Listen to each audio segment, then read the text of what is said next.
slightly different video today, guys. I want it to be a little less formal. There's going to be no fancy editing, no crazy B-roll, because I've basically got nothing in to do a dedicated review on.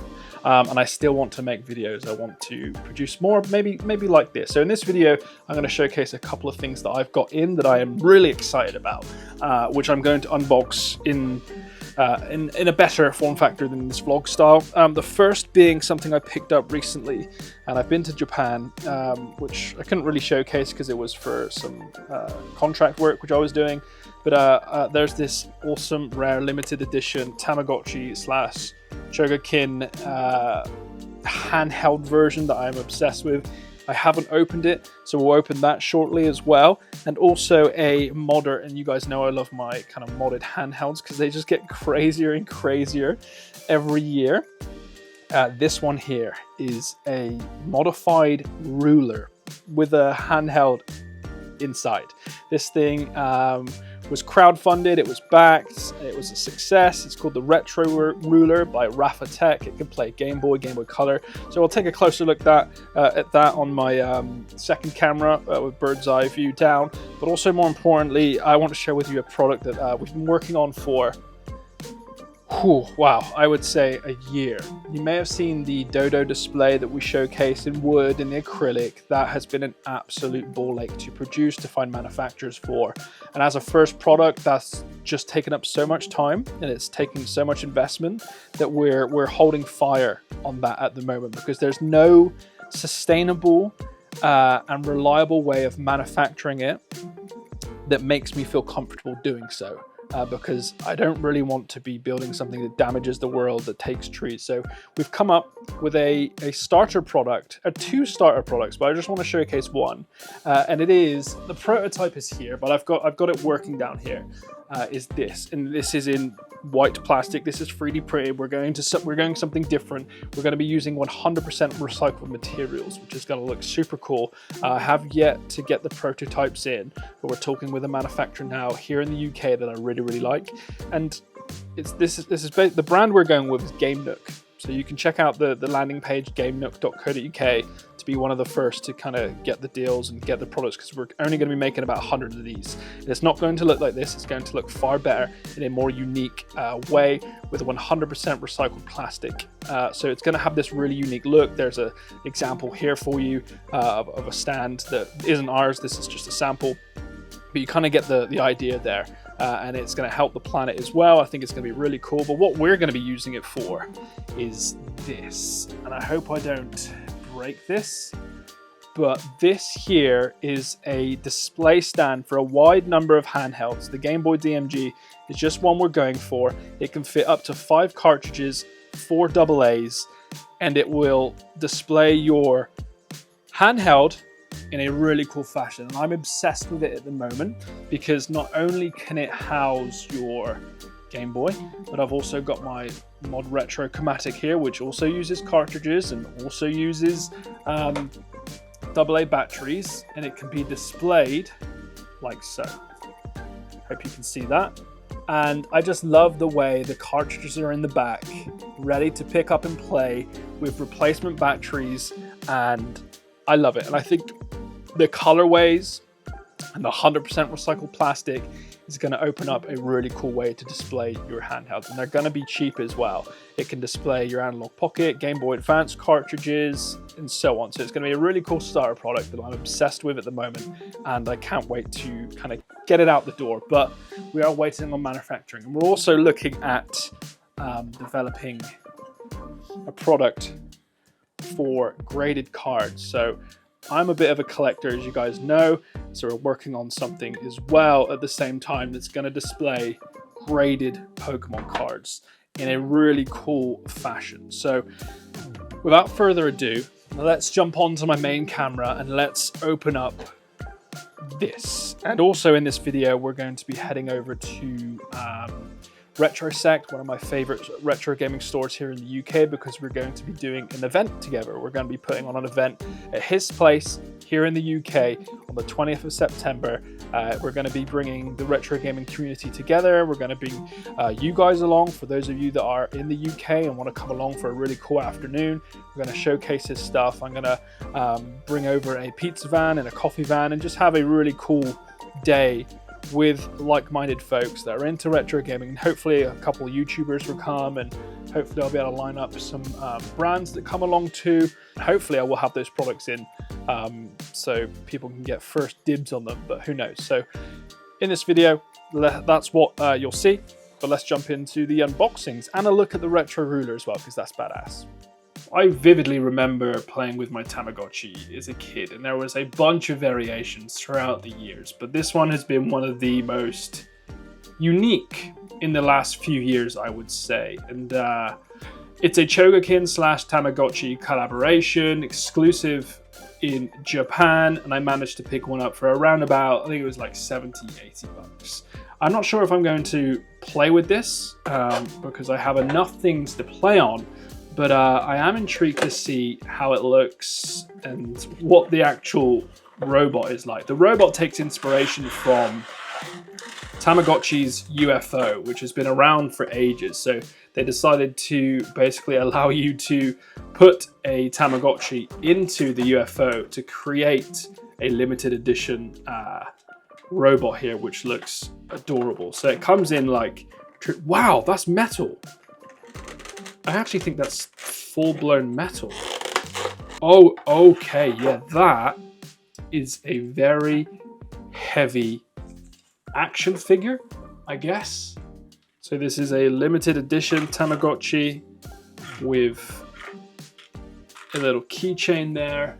If I focus that up. Golden chrome. I think it's celebrating the 50th anniversary.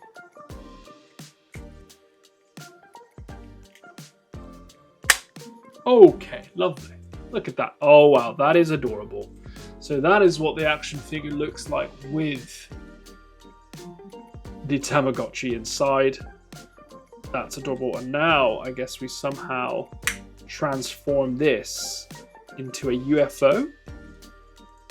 Oh, I just did something to its ears. Okay, its ears come out as well. That's adorable. So they fold in apparently to make the ship. So the arms slide up. And then it should kind of, yeah. Take note, apparently here it's saying the wheels fold down as well, or the feet, I guess. Aha, okay, that's pretty cool. That's quite easy as well. This is so durable that I feel like nothing is going to snap off. There we go. Okay, that's much better.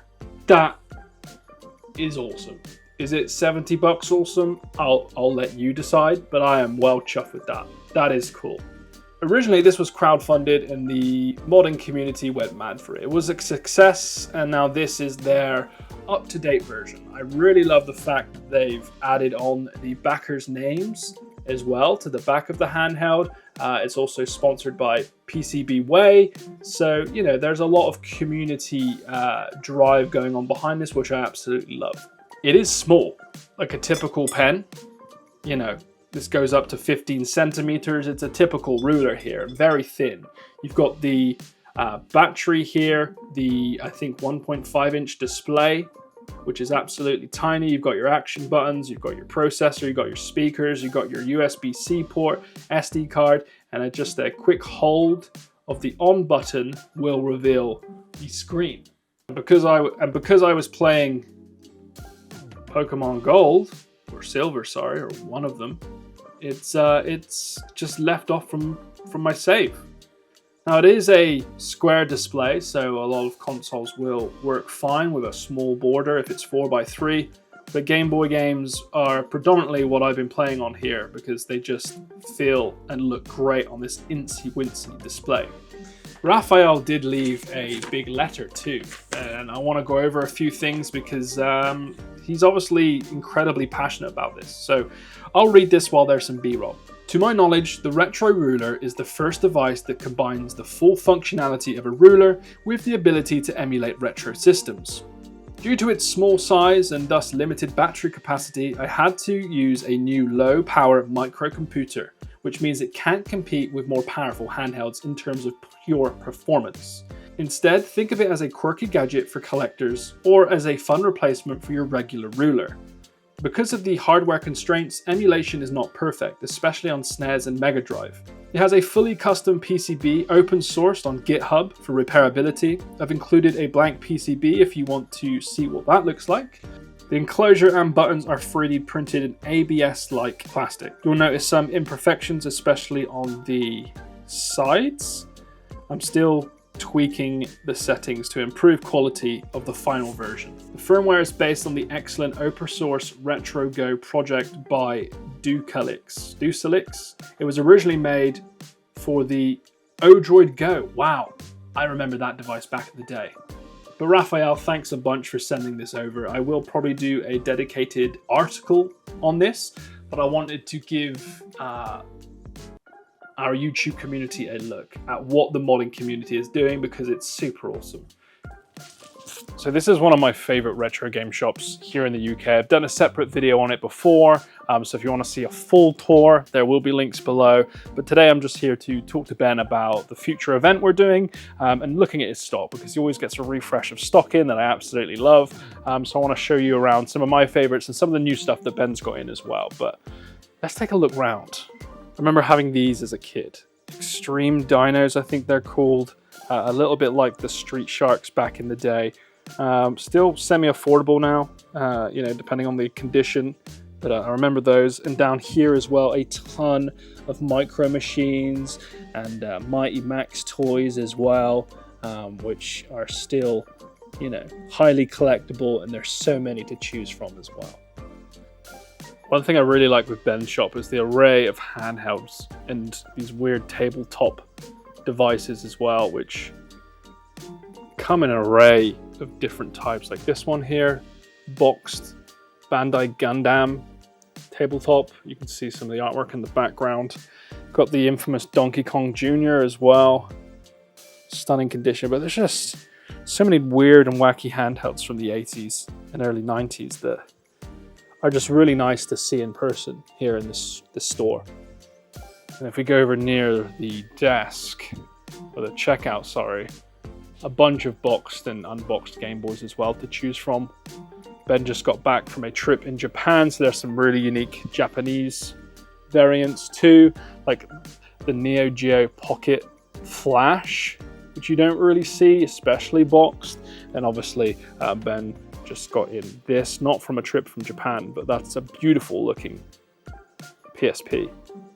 So I see one of the new additions is a Game Boy kiosk from 92, 93, I was told it was taken out of the shop.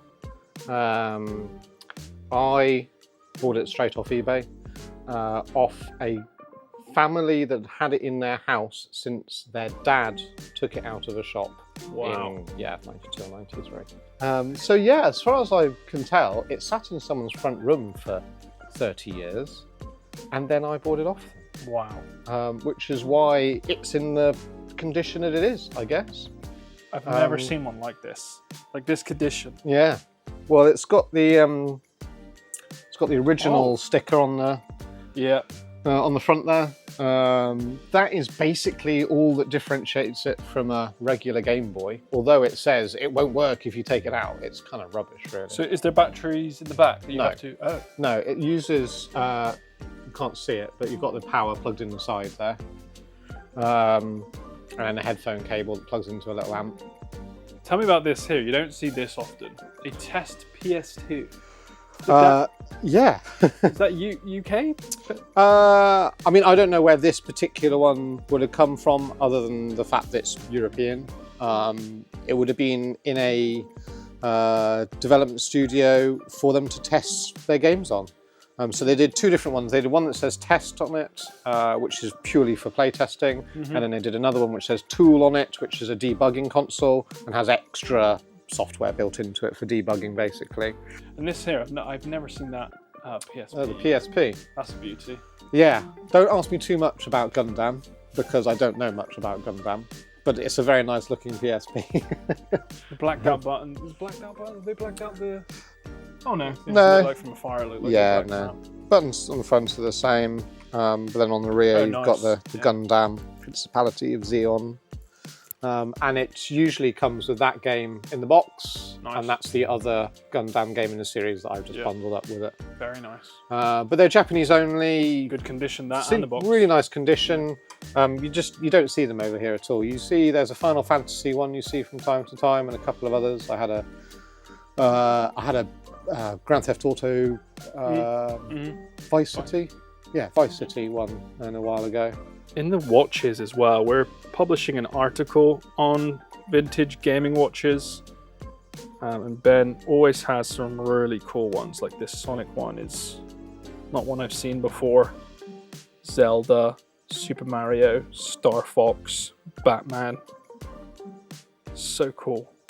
If you're into Teenage Mutant Ninja Turtles, there's an array. There's even a bum bag. And these really cool electronics as well. McDonald's toys are still in. And some random ones as well. Probably from Burger King and cereal boxes and stuff. I went to Japan a couple of months ago, and I've never really been interested in buying or collecting Japanese gaming stuff. But some of it is just like incredibly wacky, especially the vintage stuff. Like Ben here has got some radio controlled Mario Kart toys, which I rarely see. And like a rare pin here from what looks like the 90s. Like, look at that. That's pretty cool there. Is this the 90s, Ben? Well, maybe. Probably got a date on it somewhere, hasn't it? I'm guessing 98. Oh, 93. Damn. Original Bowser. They're cool. You can kind of tell by the way that Bowser's style as well. It's like Super Nintendo era Bowser. There's many to collect. There's like 20 to collect in that set. Interesting. I've never seen those before. And like, there's some modern Japanese stuff here, which is really cool. Haven't seen this one. Oh, this is cool. This is almost like a toy slash kind of Mighty Max Polly Pocket style, where you open up the Super Mario's movie van to play with it. That's pretty cool. Dude, I'm obsessed with Pokemon marbles. I've got the Pokeball boxed. Yeah. What marbles you got in there, actually? You've probably got a couple of hollows. Yeah, there's a few hollows in there. See, I used to... Oh yeah, nice. I feel so rich with all these marbles in my cat. Oh, these are in good condition as well. Oh, you got a couple of hollows there. Taurus. My camera probably won't want to focus. Hollow Taurus. Hollow Alakazam. So there's over 150 of these to collect. I think closer to 170, but they come in like transparent colors like this, which is pretty traditional. If my camera wants to focus, that's a Raticate. But you also get hollow versions, so you can almost, if you're wealthy enough, to go for a master set of hollow marbles. I've been trying for years, come on camera, to collect. And I advise against doing so. Because even individually, they go for, I reckon, £4 a pop individually. I think for the regular, hollow. Yeah, very question. Yeah. So Ben also sells old school CRTs, and there's one here that I've wanted. Well, I haven't wanted this one. I've wanted a little CRT around about 8 to 10 inches that can fit on a small kind of portable shelf that I can slide around on wheels. And I think that is the perfect size. 9-inch Thomson Life CRT TV. It works, it's missing a tray and stuff, but I think that is a good starter one. So I don't want this to be too expensive. I could go for a Sony, but they're just too expensive. But that one I feel like is a good starter one, so I might actually snag that because it might make for a future video. A little CRT retro gaming setup on wheels that I want to build for my office. And I think I might have to do it. I might have to take that one off his hands. What I'm also noticing as well is clothing, retro clothing. I looked at a few caps on eBay the other day. It was like a Sonic the Hedgehog 2 cap, just for me, but that was like £80. And I feel like retro clothing is coming back in and it's highly collectible these days. Had to be done. Had to be done. My first CRT TV in must have been like 25 years now. Hell yeah. So that, I'm currently making a setup for that. I don't know what to do with it at the moment. The office is small and stuff, and I need to set up the PlayStation 1. I don't like the desk that it's on, so I'm actually gonna create a kind of setup that's on wheels, a bit like this tray in the background. But I'm excited. It's a nice looking CRT. So I hope you enjoyed that video. It's a little more vloggy. I wanted to get a video up for you this week. So that was what I had. I kind of like making them. It's a little less serious. I don't have to like take hours scripting and doing all that. And I also have nothing in to review. So yeah, that's it. I hope you enjoyed it. And if you are interested in the meetup, the little event we're doing at Retro-sect, there will be a link below, probably not by the time this is uploaded, but do keep an eye on socials because you do need to RSVP if you want to come because there's limited spaces. And if you are interested in the displays, head over to GAMENOOK.co.uk. And if you want to support us further, we do now have memberships over on our website, which allows you to have ad-free reading. There's physical goodies, invites to our meetups and stuff, and a bunch of access and exclusive stuff there for you if you want to support Retro Dodo as an independent publisher. Because keeping a website alive with news, original content, reviews and feature pieces is tricky in this day and age with Google not showing your content and AI ripping it and copycats and stuff. So if you do like us as a source, you can support us there. But that's it for this vlog. Hopefully there might be more of these, but I'll see you in the next video. Bye bye.